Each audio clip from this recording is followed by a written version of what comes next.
Indian Prime Minister Narendra Modi's story is really one for the books. He was born into a lower caste family in the state of Gujarat and spent his childhood working alongside his dad as a tea boy, serving passing travelers at a train station.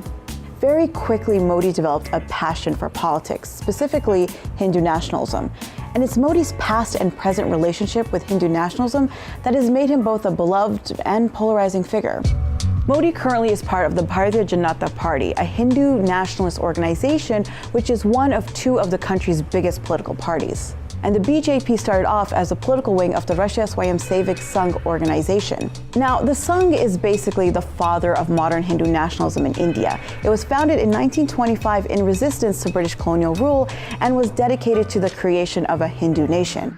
But the Sangh has also been linked to the assassination of Mahatma Gandhi, as well as instigating communal violence between Hindus and Muslims.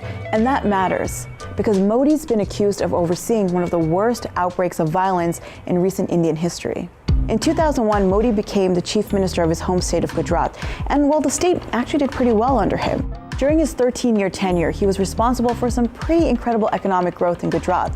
Under Modi's lead, the small state that only accounts for 5% of India's population produced 22% of the country's total exports. And that appealed to a lot of Indians, at home and abroad. But while his appeal grew, it was hard for many to ignore the blood they saw on Modi's hands. In 2002, interreligious violence erupted in Gujarat after 59 Hindu pilgrims died in a train fire.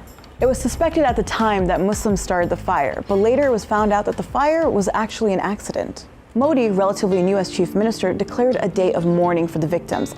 That move, though, has been seen widely as an invitation to violence. Instead of mourning, Hindu mobs came out and turned their anger towards Muslims during 3 days of rioting. More than 1,000 people, primarily Muslim, were killed, and over 150,000 across Gujarat were left homeless. Many Muslim women were raped, but some even burnt alive to hide any evidence. More than just incitement, Modi was also accused of failing to stop the violence.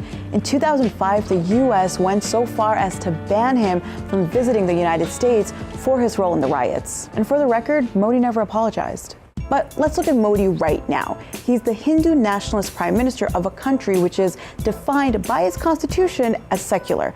How's he done with protecting religious minorities in India thus far? Modi and the BJP's win in 2014 was seen by critics and observers to embolden extreme Hindu nationalists.